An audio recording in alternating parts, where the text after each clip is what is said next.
इस वीडियो में जो कोऑर्डिनेशन कंपाउंड के बारे में बेसिक आइडियाज़ हैं उसके बारे में हम लोग डिस्कस करेंगे। सबसे पहले तो मैं ये बता दूं कि जो कोऑर्डिनेशन कंपाउंड्स चैप्टर है ये आपको कहाँ किस रूप में यूज होंगे। कोऑर्डिनेशन कंपाउंड जो है ये बहुत ही इम्पॉर्टेंट चैप्टर्स होते हैं हमारे, और ये सबसे पहले चीज़ तो मैं बता दूं कि कहाँ कहाँ कौन कौन से एग्जामिनेशंस के लिए ये ज़्यादा रेलिवेंट है। तो सबसे पहले अगर बात किया जाए तो आपको IIT JEE का सिलेबस में ये चैप्टर बहुत ही इम्पॉर्टेंट दिखेगा। उसके बाद फिर आपको नीट में मिलेंगे ये चैप्टर्स, और अगर आप CUET का एग्ज़ाम देते हैं तो CUET के सिलेबस में भी आपको कोऑर्डिनेशन कंपाउंड दिखेगा। अलॉन्ग विथ कि आप अगर 12th बोर्ड एग्ज़ाम दे रहे हैं, चाहे वो आप किसी पर्टिकुलर CBSE बोर्ड से हो या कोई भी स्टेट बोर्ड से हैं, वो दोनों में ये चैप्टर्स आपको बहुत ही इम्पॉर्टेंट रोल प्ले करता है। और अगर देखा जाए तो ये कोऑर्डिनेशन कंपाउंड कैसे पढ़ेंगे, किस तरीके से हम लोग डील करेंगे, इन सारी चीज़ों पे एक एक करके हम लोग बात करेंगे। नेक्स्ट देखो कि जनरली कोऑर्डिनेशन कंपाउंड क्या होता है। कोऑर्डिनेशन कंपाउंड को पढ़ने से पहले सबसे पहले तो मैं आपको बता दूं कि कंपाउंड क्या होता है। आप लोगों ने बॉन्डिंग, केमिकल बॉन्डिंग के बारे में पढ़ा होगा क्लास 11th में। तो कंपाउंड में जनरली क्या होता है कि जब दो या दो से ज़्यादा एटम, जैसे मान लो A नाम का कोई एटम है और B नाम का एटम है, ये दोनों अगर जुड़ता है और AB फॉर्म करता है, ठीक है, तो ये कंपाउंड बन सकता है। अगर ये मान लीजिए AB और ये इस टाइप का भी कंपाउंड फॉर्म कर सकता है, AB2 है ना, AB4 भी फॉर्म कर सकता है डिपेंडिंग अपॉन द कोवैलेंसी। ये सब छोटे छोटे टर्म है, सब जहाँ जहाँ यूज होंगे सबके बारे में मैं आपको बता दूंगा, एक्सप्लेन कर दूंगा। अगर कोऑर्डिनेशन कंपाउंड की बात करें तो ये ट्रांजिशन मेटल से फॉर्म होता है और इसके साथ लिगेंड जुड़ते हैं। हम लोग बात करेंगे आगे कि लिगेंड क्या होता है, कैसे वो एक्ट करता है, कॉम्प्लेक्स कंपाउंड में या कोऑर्डिनेशन कंपाउंड में कैसे उसका रोल रहता है, हर चीज़ों पे हम लोग बात करेंगे। सबसे पहले तो हम लोग ये देखते हैं कोऑर्डिनेशन कंपाउंड में कैसे बोल सकते हैं हम लोग। अगर कोई ट्रांजिशन मेटल है और ट्रांजिशन मेटल के साथ लिगेंड जुड़ता है तो ये जो फॉर्म करेगा वो कॉम्प्लेक्स फॉर्म करता है, और यही कॉम्प्लेक्स कंपाउंड जो है इसी को हम लोग कोऑर्डिनेशन कंपाउंड भी कहते हैं। सबसे पहली चीज़ तो ये हो गई हम लोग की। नेक्स्ट क्या होता है कि अगर मान लीजिए ट्रांजिशन मेटल्स क्या होता है। ट्रांजिशन मेटल्स का अगर बात करें तो ये आपको D ब्लॉक एलिमेंट्स जनरली जिसके पास D सबसेल में इलेक्ट्रॉन्स होते हैं और वो कंप्लीटली फिल्ड नहीं होते हैं, उसको ट्रांजिशन मेटल कहते हैं। या D ट्रांजिशन मेटल का मतलब D ब्लॉक एलिमेंट, ठीक है। और कुछ ऐसे भी एलिमेंट्स होते हैं, जैसे आपको मैग्नीशियम दिखेगा, उसका भी कॉम्प्लेक्स हो सकता है, आपको कैल्शियम दिख सकता है, एल्यूमिनियम दिख सकता है। तो ये कुछ पर्टिकुलर मेटल ऐसे हैं जो ट्रांजिशन मेटल नहीं है, उसके बावजूद ये कॉम्प्लेक्स फॉर्म कर सकता है, ठीक है। तो अगर कोऑर्डिनेशन कंपाउंड की बात करें तो जनरली हम लोग ये बेसिक सा डेफिनेशंस है। सबसे पहले चीज़ तो अब हम लोग देखते हैं कि इसका एप्लीकेशंस क्या है, इसका क्या एप्लीकेशंस ऑफ कोऑर्डिनेशन कंपाउंड क्या होता है। अगर हम लोग बात करें एप्लीकेशंस का तो एप्लीकेशंस होते हैं, जैसे मान लीजिए कि डेली यूज़ है, डेली यूज़ का जो प्रोडक्ट होते हैं हम लोग का, कुछ प्रोडक्ट्स ऐसे होते हैं जो कॉम्प्लेक्स फॉर्म होते हैं, जो कॉम्प्लेक्स को हम लोग यूज़ करते हैं। जो सबसे पहले चीज़ अगर देखा जाए तो डेली यूज प्रोडक्ट होते हैं। नेक्स्ट वन में आपको मैं बता दूं कि इंडस्ट्रीज में इसका बहुत सारे एप्लीकेशंस होते हैं। जो इंडस्ट्रीज़ होते हैं वहाँ पे बहुत सारे एप्लीकेशंस होते हैं, ठीक है। हम लोग क्या इसमें देख रहे हैं, जो फर्स्ट टर्म आता है that is your simple salt. हम लोग क्या देख रहे हैं, जो सबसे फर्स्ट टर्म आता है that is your simple salt. सभी कोई हम लोग सिंपल सॉल्ट के बारे में पढ़ते हैं कब हैं, जब जूनियर क्लास में होते हैं। डैट मीन्स डायरेक्टली अगर बात किया जाए तो एसिड और प्लस बेस ये दोनों अगर मिलता है, एसिड और बेस मिक्स होता है, तो वो हमें सॉल्ट और वाटर के रूप में प्रोडक्ट देता है। जब एसिड और बेस आपस में रिएक्ट करते हैं तो सॉल्ट और वाटर बनते हैं। सबसे पहली चीज़ तो ये देखा जाए, एक एग्जांपल से हम लोग समझते हैं इसको। जैसे मान लीजिए HCl नाम का एक एसिड है, हाइड्रोक्लोरिक एसिड जिसको कहते हैं। फिर हम लोग एक बेस ले लेते हैं जिसको NaOH के नाम से जाना जाता है, सोडियम हाइड्रोक्साइड। ये क्या फॉर्म करेगा सर? ये फॉर्म करेगा NaCl along with H2O। ये फॉर्म करेगा NaCl along with H2O। अब देखिए ये NaCl एक क्या है? कॉमन सॉल्ट है, यानी कि हम लोग जो डे टू डे लाइफ में यूज़ करते हैं सॉल्ट, ये कॉमन सॉल्ट है। और ये वाटर मिला, ये बेसिकली सिंपल सॉल्ट का डेफिनेशन है। अब हम लोग इसके आगे बात करते हैं मॉलिक्यूलर एडिशन कंपाउंड क्या होता है।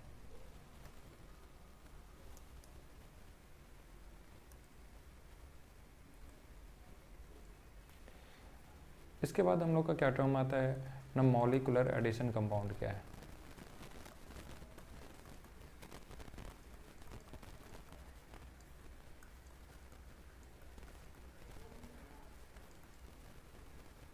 मॉलिक्यूलर एडिशन कंपाउंड के बारे में अगर देखा जाए तो जब दो या दो से ज़्यादा मॉलिक्यूल, हम लोग इसको डेफिनेशंस में लिख सकते हैं, व्हेन टू और more than two molecules are added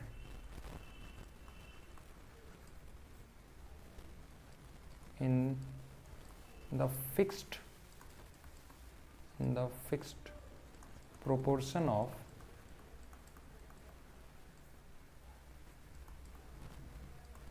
their atomic mass। तो ऐसे जो कंपाउंड होंगे जहाँ पे दो या दो से ज़्यादा मॉलिक्यूल्स ऐड होंगे fixed proportion of their atomic mass में, are called as molecular addition compound, are called as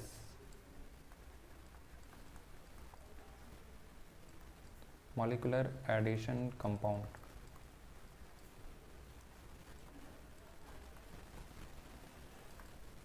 ठीक है। अब इसमें भी क्या होता है, these are of two types, these are of two types. First one is your double salt,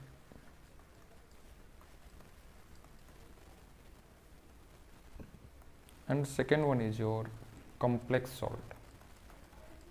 generally जो हम लोग का चैप्टर है वो कॉम्प्लेक्स सॉल्ट के ऊपर है, और हम लोग ये डबल सॉल्ट के बारे में भी पढ़ने जा रहे हैं। Complex salt is all about our chapters, and double salt का बेसिक जानना जरूरी है, तभी हम लोग कॉम्प्लेक्स सॉल्ट को समझेंगे।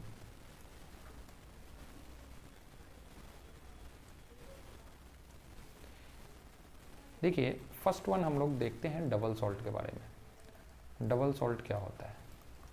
तो सबसे पहले तो ये देखा जाए कि डबल सॉल्ट जो है वो एक मॉलिक्यूलर एडिशन कंपाउंड है। Yes sir. तो क्या लिखेंगे हम लोग? The molecular addition compound, the molecular addition compound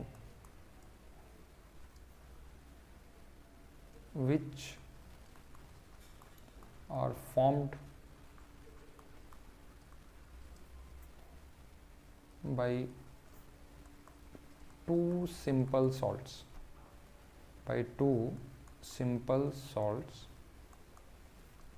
and lose their identity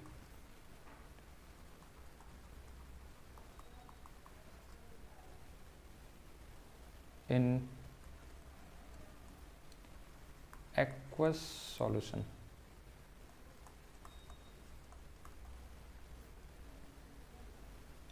and give taste for their constituent ion,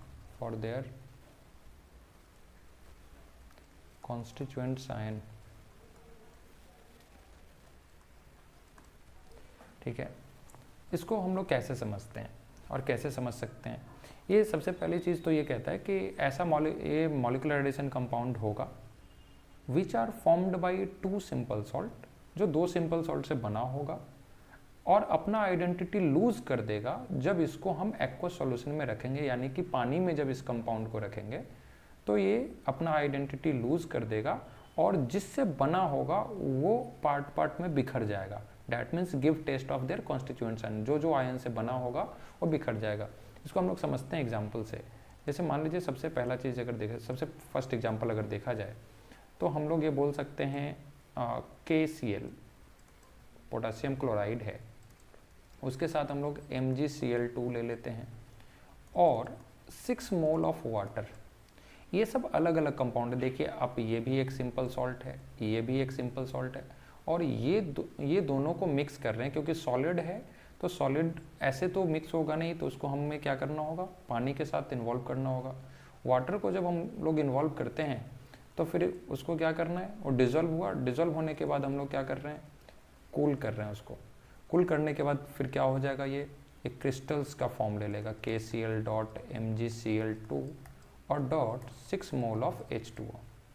अब ये क्या हो रहा है कि ये आपका जो फॉर्म हुआ है ये क्रिस्टल्स का फॉर्म है और क्रिस्टल्स का जो फॉर्म होगा डैट मीन्स हम लोग देखते हैं इसको कि अब इसको चेक करना है कि क्या ये डबल सॉल्ट है या नहीं है।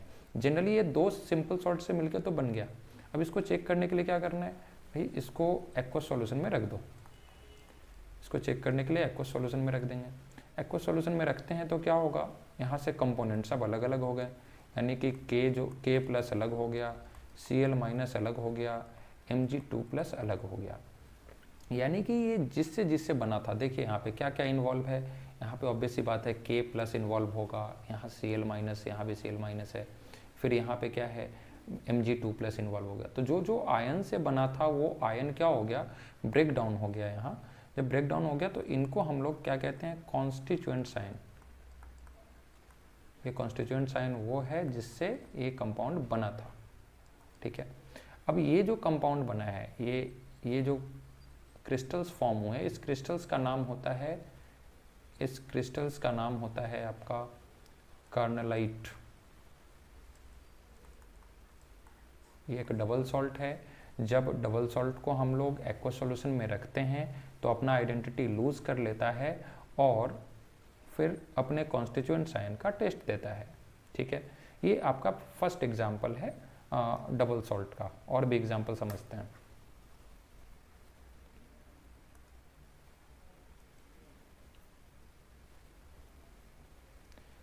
देखिए सेकंड एग्जाम्पल समझा जाए।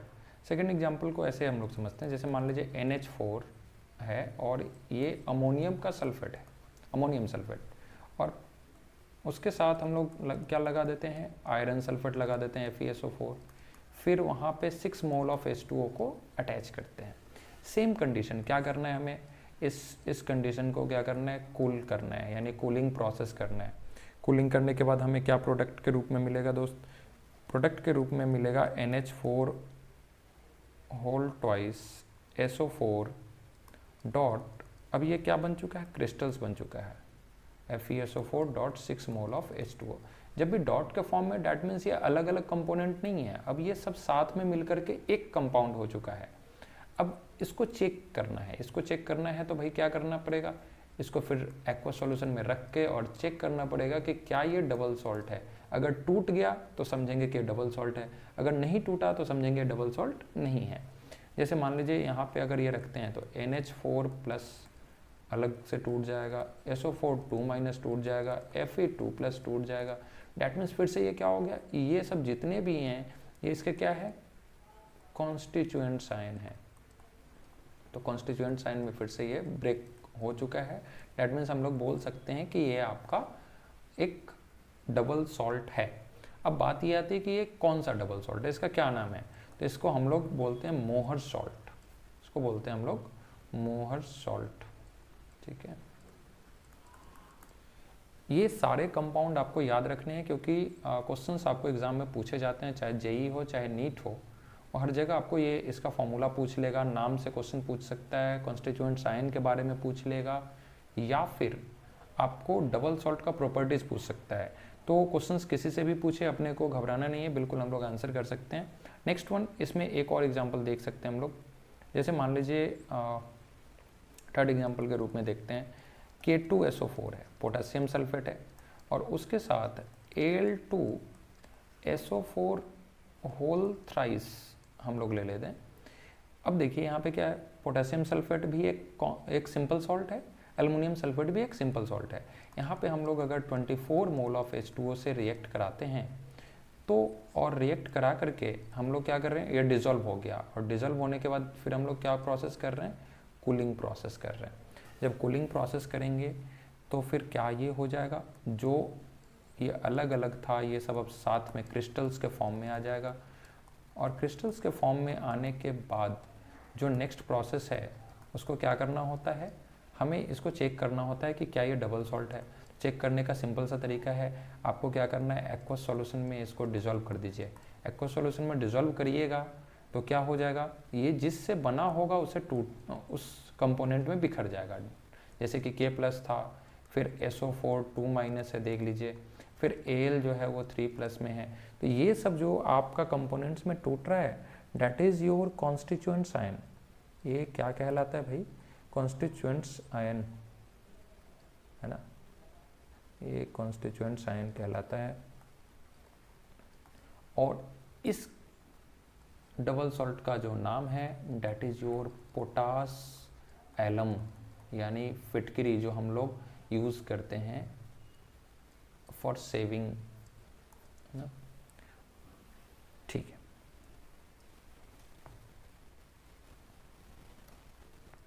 अब आते हैं हम लोग नेक्स्ट, जो हमारा सेकेंड टाइप्स था मॉलिक्यूलर एडिशन कंपाउंड का, that means complex salt. That means complex salt. अब ये कॉम्प्लेक्स सॉल्ट क्या है भाई, तो सबसे पहली चीज़ तो ये भी एक मॉलिक्यूलर एडिशन कंपाउंड है, लेकिन इसका कैरेक्टर जो होगा, इसका जो प्रॉपर्टीज होगा वो मैच नहीं करेगा किसी पर्टिकुलर डबल सॉल्ट की तरह। जैसे डबल सॉल्ट क्या करता था, अपना आइडेंटिटी को लूज़ कर देता था, लेकिन कॉम्प्लेक्स सॉल्ट अपना आइडेंटिटी लूज़ नहीं करता है। कब, जब इसको हम पानी में मिलाएं। ठीक है, तो चलिए इसको हम लोग पहले लिख लेते हैं, फिर इसके बारे में हम लोग सीखेंगे क्या होता है, कैसे हम लोग इसको लिख सकते हैं। The molecular addition compound, the molecular addition compound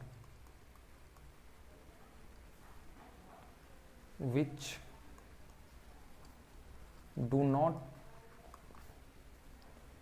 do not lose their identity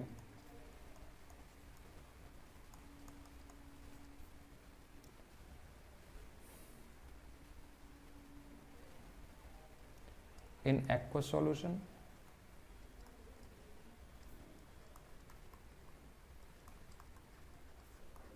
and do not give taste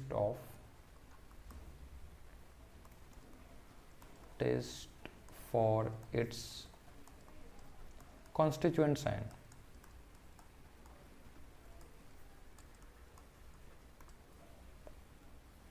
ठीक है, तो ऐसे सॉल्ट को हम लोग क्या बोलते हैं, कॉम्प्लेक्स सॉल्ट। और ये कॉम्प्लेक्स सॉल्ट ही आपका कोऑर्डिनेशन कंपाउंड कहलाता है। ठीक है, अब देखिए इसको हम लोग समझते हैं एक एग्जांपल के तौर पे। एक एग्जांपल के तौर पे कैसे समझ सकते हैं भाई ना, जैसे 4KCN अगर मान लेते हैं, एक एग्जांपल लेते हैं, KCN है, प्लस में FeCN2 है, ऐसा।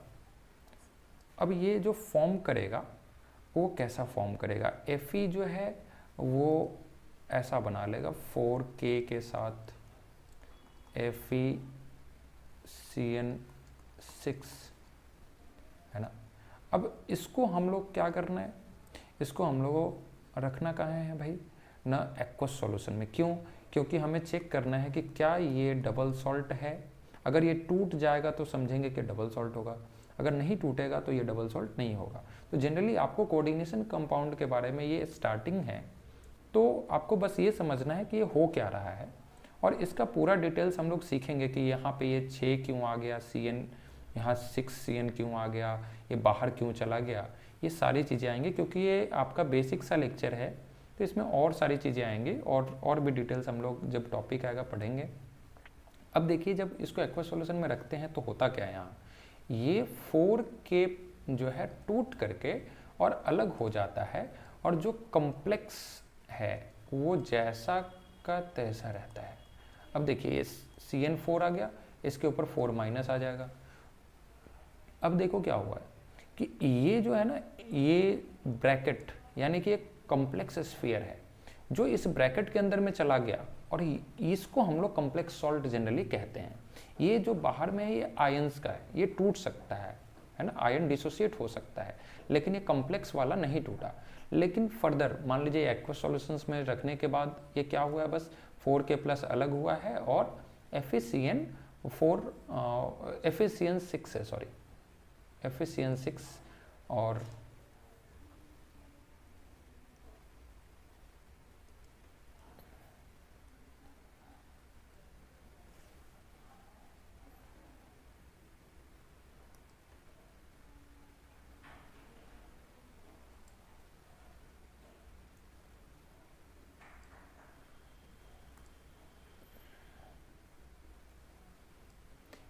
सॉरी ये FeCN6 है ना।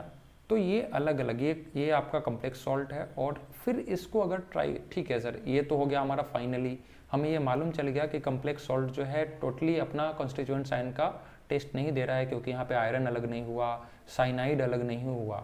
तो फिर हम लोग इसको एक फर्दर फिर क्या होता है कि अगर हम लोग चाहें कि क्या हम लोग इसको और ज़्यादा टेम्परेचर दे करके फीबली आयोनाइज कराया जा सकता है। और ये वर्ड का ज़रूरत पड़ेगा आगे, फीबली आयोनाइज क्या होता है ना, जब मान लीजिए लो आयोनाइजेशंस की बात करते हैं, बहुत ही ज़्यादा कोशिश करने के बाद हमें क्या मिल सकता है, फीबली आयोनाइज। फीबली आयोनाइज का मतलब आप लोग लिख सकते हैं कि लो आयोनाइज।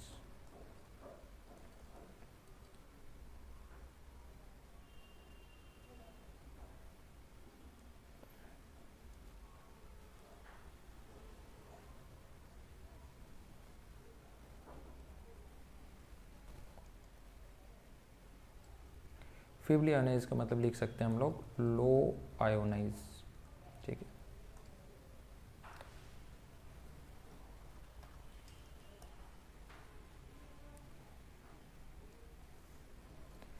अब देखिए हम लोग ये बोल सकते हैं यहाँ पे एक छोटा सा एक चीज़ और यहाँ पे आप लोग मेंशन कर लीजिए।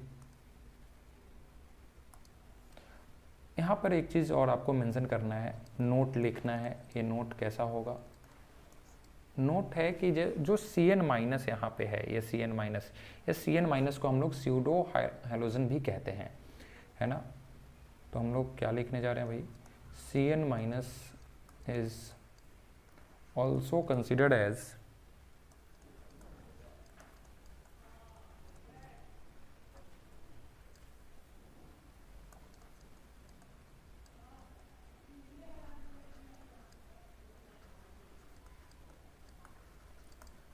CN- is also considered as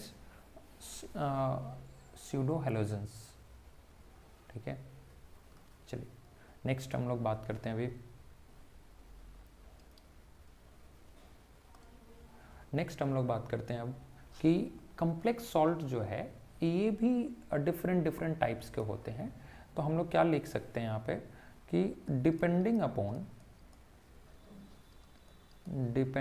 upon their degree of dissociation,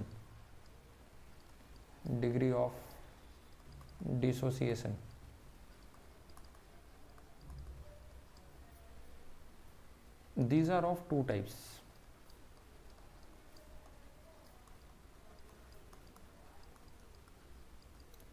अब डिग्री ऑफ डिसोसिएशन का क्या मतलब होता है कि टूटने का क्षमता कितना, अगर ज़्यादा कम, उसके बेसिस पे हम लोग यहाँ पे दो टाइप्स होते हैं। One is your perfect complex compound,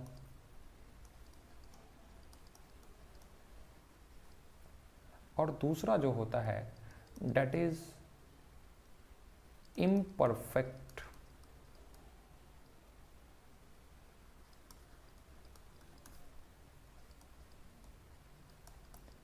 complex compound.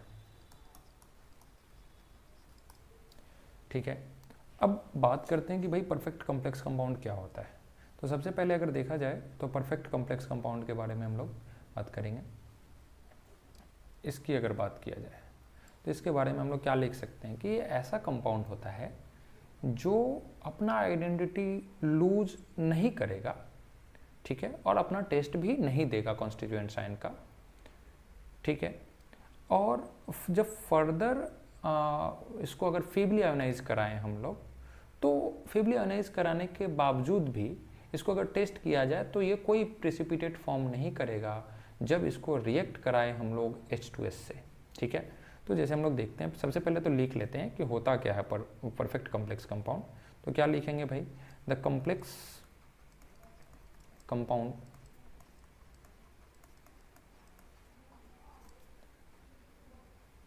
which do not lose their identity, है ना, their identity and do not give taste for their constituents ion, ठीक है। अगर मान लीजिए हम लोग इसको क्या लिखेंगे, in further process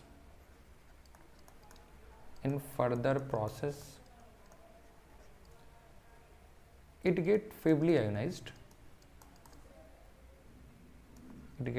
feebly ionized का मतलब हमने अभी आपको बताया था लो ionised. It gets feebly ionized but do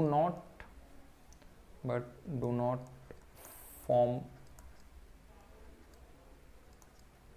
precipitate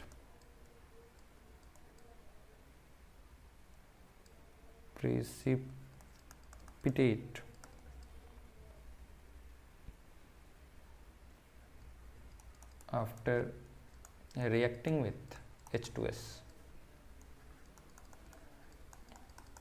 देखो आप लोग भी साथ साथ लिखोगे तो ऐसा लगेगा कि क्लासरूम में हम लोग पढ़ रहे हैं और चीज़ें ज़्यादा क्लियर होती चलेंगी, ठीक है। देखिए इसको हम लोग कैसे समझ सकते हैं कि ये कॉम्प्लेक्स कंपाउंड तो है जो कि which do not give lose their identity. जैसे हम लोग देख रहे थे ना कि डबल सॉल्ट में आइडेंटिटी अपना लूज कर देता था और जिससे बना होता था जिस आयन से उस कॉन्स्टिट्यूएंट आयन का टेस्ट देता था, लेकिन कॉम्प्लेक्स कंपाउंड बिल्कुल ऐसा नहीं है। तो कॉम्प्लेक्स कंपाउंड को भी अलग अलग तरीक़ों में रखा गया है। अब कैसे उसको हम लोग समझ सकते हैं, जैसे मान लीजिए कि फर्दर प्रोसेस अगर इसको किया जाए कि फीबली आयोनाइज करा दे, लो आयोनाइज करा दे, और लो आयोनाइज कराने के बाद उसको फिर से क्या करना है, रिएक्ट करवाना है H2S से। H2S से इसलिए रिएक्ट करा रहे हैं कि देखना है कि अगर वो रिएक्ट करके कुछ बन गया तो समझेंगे कि वो परफेक्ट नहीं है, और रिएक्ट करने के बाद भी कुछ नहीं बनेगा डैट मीन्स वो परफेक्ट है, ठीक है। तो इसको हम लोग एक रिएक्शन से समझते हैं। देखिए कैसे इसको हम लोग एक रिएक्शन से समझ सकते हैं। जैसे मान लीजिए कि Cu है और Cu प्लस है और ये Cn माइनस है, ये दो आपका मिलके क्या बनाएगा, सबसे पहला चीज़ तो ये CuCN2 बनाएगा कॉम्प्लेक्स के फॉर्म में, ठीक है। अब ये क्यों बन रहा है, यहाँ 2 क्यों आ रहा है, इसके बारे में हम लोग डिस्कस करेंगे आने वाले लेक्चर्स में। तो सबसे पहले तो आप देखिए Cu प्लस और Cn मिलकर के क्या बन रहा है, CuCN2। अब CuCN2 जो बन रहा है, अब इसको क्या करना है, चेक करना है। कैसे करेंगे चेक सर, इसको ना एक्वस सॉल्यूशन में रखिए, और एक्वस सॉल्यूशंस में रखिएगा तो फिर हम लोग को यहाँ पे हीट भी देना होता है। हीट दिए एक्वस सॉल्यूशन में रखने के बाद ये टूटा, लेकिन ऐसा नहीं टूटा है, कम ये इस तरीके से ये एक आयोनिक बॉन्ड की तरह बना है अभी, ठीक है। और CuCN और प्लस Cn अलग हो गया, अब 2 फॉर्म। अब इसको करना क्या है, ये जो फॉर्म हुआ है ना, इसमें आप रीएजेंट ऐड करें। रीएजेंट कैसे ऐड करेंगे सर, यहाँ पे क्या ऐड करना पड़ेगा, तो हम लोग excess of KCN potassium cyanide मिला देते हैं, एक्सेस ऑफ KCN मिला देते हैं। अगर एक्सेस ऑफ KCN मिलाएं तो ये कंपाउंड हमें ये देखना है कि कितना तक जाएगा। तो Cu जो है, आपको मैं एक बात बता दे रहा हूँ कि जो Cu होता है ये अगर +2 में एग्जिस्ट करे, और जनरली ये क्या करता है कि आपका ये 4 कोऑर्डिनेशन नंबर शो करता है, ये कोऑर्डिनेशन नंबर होता है CN। अब देखिए कि यहाँ पे CuCN है, तो हमें मालूम क्या चल रहा है कि 3 साइनाइड और इसको चाहिए। तो 3 साइनाइड और चाहिए तो हमें क्या करना होगा भाई, Cu के साथ CN4 लगा दिए। CN4 क्यों लगा दिए? क्योंकि हमारे पास जो KCN था वो एक्सेस अमाउंट में, जितना चाहिए उतना ले लो। तो भाई इसको CN4, तो ये 4 तक ही इसका मैक्सिमम कैपेसिटी है, तो 4 ही ये एक्सेप्ट करके रह गया। अब देखिए क्या हो रहा है भाई, ये पोटेशियम कितना CN गया इसमें ऐड हुआ 3, तो क्या पोटेशियम भी जाएगा उसके साथ? Yes sir.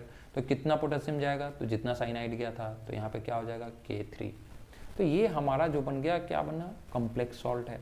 अब ये कॉम्प्लेक्स सॉल्ट को फिर से क्या करना है हम लोग, जब कॉम्प्लेक्स सॉल्ट बन गया है तो हम लोग इसको क्या कर रहे हैं, टेस्ट कर रहे हैं। कहाँ पे रख के? फिर से एक्वस सॉल्यूशन में। अगर एक्वस सॉल्यूशन में रखते हैं तो होगा क्या, ये वाला पार्ट अलग हो जाएगा, ये वाला पार्ट अलग, यानी कि जो आयन वाला था वो डिफरेंट बन जाएगा। तो जैसे देखिए क्या हो जाएगा, टूटेगा तो K3 है, डैट मीन्स 3K+ बन जाएगा, 3 पोटेशियम का आयन बनेगा। फिर आप देखिए ये जैसा था वैसा रह जाएगा, जैसा था वैसा कैसे रहेगा सर? CuCN4 और इसके ऊपर क्या हो जाएगा, कितना माइनस चार्ज? क्योंकि 3 पोटेशियम गया है तो इसके ऊपर क्या आ जाएगा, 3 माइनस चार्ज। अभी इसको ये टूटा नहीं तो क्या करना है भाई, फीबली आयोनाइज कराना है। क्या करना है? Feebly ionize. और फीबली आयोनाइज का मतलब होता है लो आयोनाइज। तो फीबली आयोनाइज कराओगे दोस्त तो क्या बनेगा, Cu+ में और CN- में। अब हमें क्या करना है, जब ये फीबली आयोनाइज होकर के टूट गया तो जो इसका मेटल था, जो इसका सेंट्रल मेटल था, उसमें हम लोग को क्या करना है, रिएक्शन कराना है। किससे? H2S से।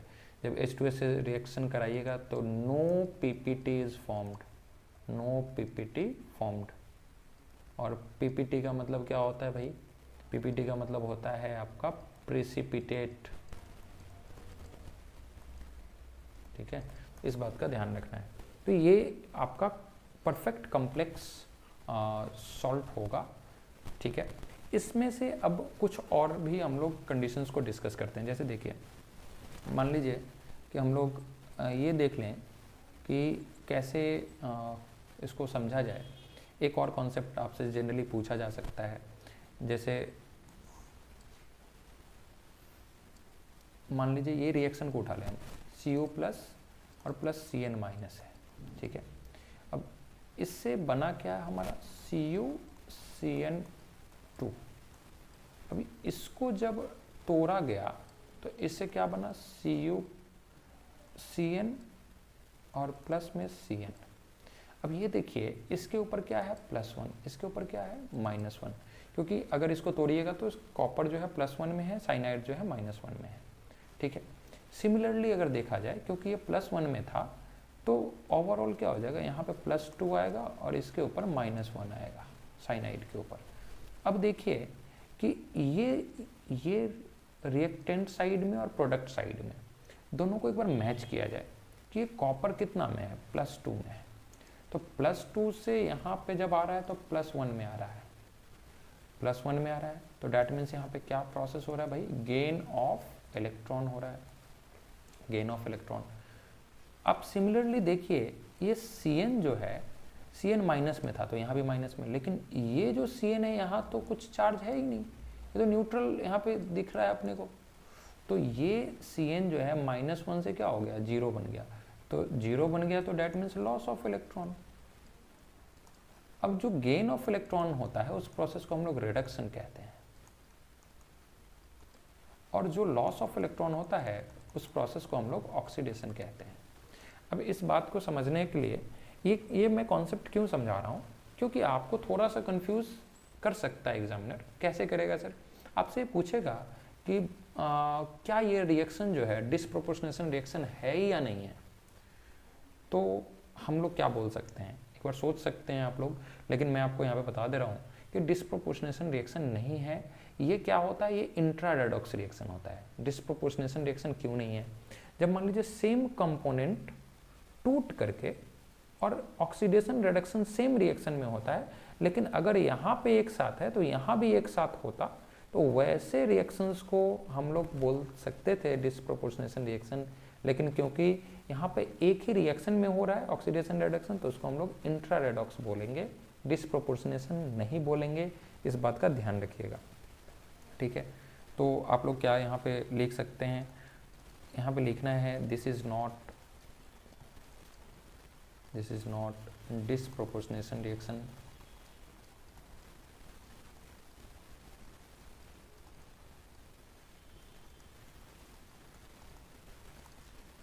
उसके बाद हम लोग क्या लिख सकते हैं यहाँ पे, this is intra redox, this is intra redox reaction, ठीक है।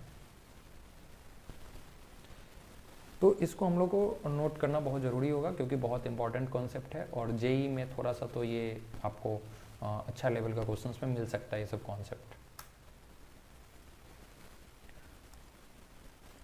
नेक्स्ट आइए, नेक्स्ट हम लोग देखते हैं थोड़ा सा मैं आपको बता दूं कि रिडक्शन और ऑक्सीडेशन का क्या मतलब होता है। आपको मैं रिकॉल करा दूं रिडक्शन और ऑक्सीडेशन के बारे में। जनरली अगर देखिएगा तो रिडक्शन जो होता है, सबसे पहला चीज़ तो एडिशन ऑफ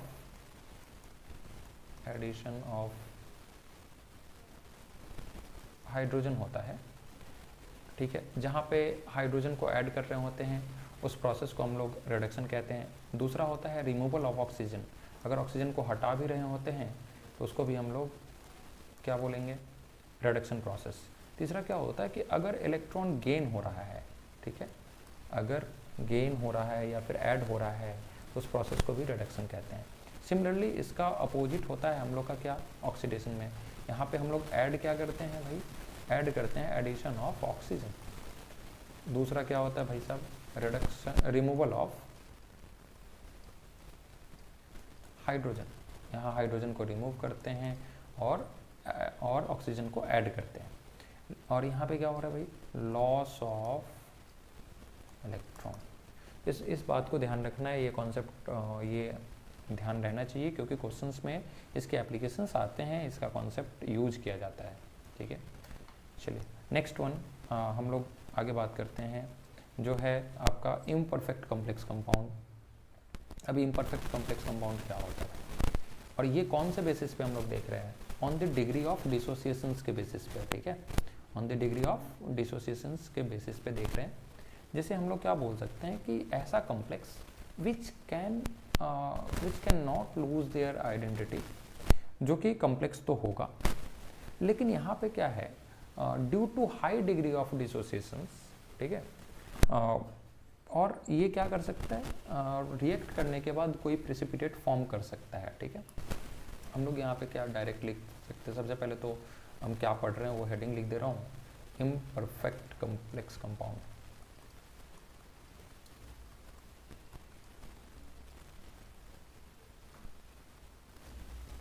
ठीक है, अब देखिए इसको क्या हम लोग बोल सकते हैं कि ऐसा complex compound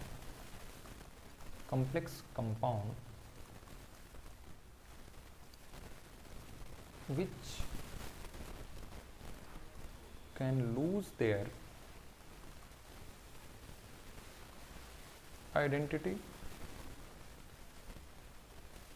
due to high degree of dissociation, due to high degree of dissociation,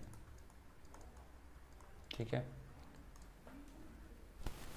और जब ये टूट सकता है तो टूटने के बाद इसको क्या करना है, इसमें हम लोग क्या लिख सकते हैं, after reacting with dissociation and further, यहाँ लिख लेते हैं further, after reacting with H2S it gives, if it forms, sorry, it forms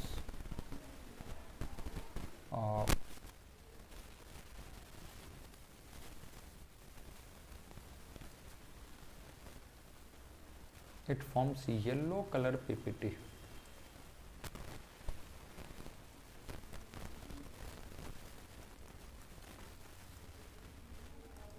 yellow colour PPT मतलब वही फिर से क्या हो गया कि प्रेसिपिटेट है ना। तो ऐसे कंपाउंड को हम लोग क्या बोल सकते हैं, are called as imperfect complex compound. Imperfect complex compound, ठीक है।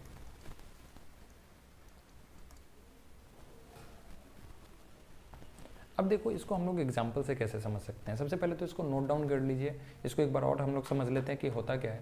जनरली हम लोग क्लासीफाई कौन से बेसिस पे कर रहे थे, डिग्री ऑफ डिसोसिएशन।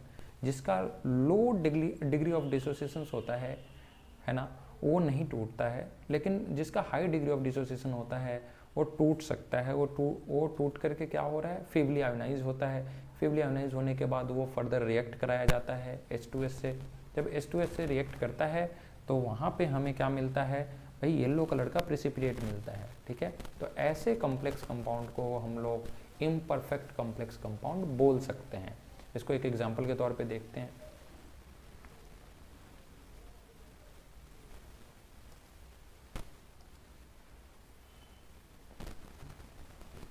जैसे देखिए, मान लेते हैं कि हम लोग यहाँ पे CD कैडमियम जो होता है CD2+ ले लेते हैं और Cn- साइनाइड आयन, ये दोनों को अगर हम लोग रिएक्ट कराते हैं तो ये CdCN2 के फॉर्म में आता है। और CdCN2 के फॉर्म में जब आता है, इसको फिर क्या करना है, फर्दर हमें एक्सेस ऑफ KCN देना है। क्यों? क्योंकि यहाँ पर हमारा जो कॉम्प्लेक्स है वो स्टेबल नहीं है। क्यों स्टेबल नहीं है, इसके बारे में अगले क्लास में हम लोग डिस्कस करेंगे, यानी अगला लेक्चर जो आएगा उसमें हम लोग डिस्कस करेंगे। लेकिन अभी के लिए हमें ये समझना ज़रूरी है, ये क्या हो जाएगा, K2 हो जाएगा और CdCN4 हो जाएगा। अब ये क्यों ऐसा हुआ है उसको भी ज़रा समझते हैं। जनरली CD अगर +2 में होता है तो वहाँ पे 4 कोऑर्डिनेशन नंबर होना चाहिए। यहाँ पे जैसे 2 है तो यहाँ पे 4 साइनाइड चाहिए। 2 पहले से था, उसमें से 2 CN जब गया है तो 2 CN के साथ साथ 2 पोटासियम भी जाएगा। अब ये बन गया है कॉम्प्लेक्स सॉल्ट। इस कॉम्प्लेक्स सॉल्ट को क्या करना होगा भाई, चेक करना होगा कि क्या ये कॉम्प्लेक्स सॉल्ट है। तो हमें चेक करने का एक ही तरीका है, सिंपल सा, कि आप उसको एक्वस सॉल्यूशन में रख दीजिए। एक्वस सॉल्यूशन में रखने के बाद अगर ये कॉम्प्लेक्स सॉल्ट है तो ये अलग होगा और ये पूरा का पूरा पार्ट जो है अलग रहेगा, ठीक है। तो कैसे हम लोग बोल सकते हैं, अगर 2 पोटासियम है तो 2 पोटासियम आयन हो गया 2K+, और उसके बाद इधर जैसा था वैसा रह जाएगा CdCN4 है ना, CdCN4 और यहाँ पे आ जाएगा 2-, ठीक है। अब इसको फर्दर क्या करना है भाई, फर्दर करना है क्या है कि फीबली आयोनाइज करा देना है। अब जब फीबली आयोनाइज कराएंगे तो क्या हो जाएगा, CD2+ अलग हो जाएगा और Cn- अलग हो जाएगा, ठीक है। अब जब CD2+ और Cn- अलग अलग है तो फिर क्या हो जाएगा, यहाँ पे ये फर्दर आपको क्या करना है, H2S से रिएक्ट कराना है। H2S से रिएक्ट कराइएगा किसको, हमेशा याद रखिएगा कि जो सेंट्रल मेटल होता है उससे रिएक्ट कराते हैं हम लोग। तो यहाँ पे क्या बन रहा है भाई, येलो कलर का प्रेसिपिटेट बन रहा है, ठीक है। येलो कलर का PPT इज फॉर्म्ड, ठीक है। तो ये जो फर्दर हम लोग देख रहे हैं, ये एग्जांपल्स आपका क्या था, it was all about your imperfect complex salt, और ये कॉम्प्लेक्स सॉल्ट का क्लासिफिकेशंस था। और आज का जो लेक्चर है इस लेक्चर में हम लोग यहीं तक रखते हैं। इसको जनरली हम लोग और भी फर्दर पढ़ेंगे आगे। और मैं ये उम्मीद कर रहा हूँ कि मेरा जो ये कोशिश रहा है ये आप लोगों को समझ आया होगा, और आगे भी मैं सारा लेक्चर्स इसका जो भी आगे का फर्दर कंटेंट है वो सब मैं आपको पढ़ा दूँगा। तो at last thank you everyone.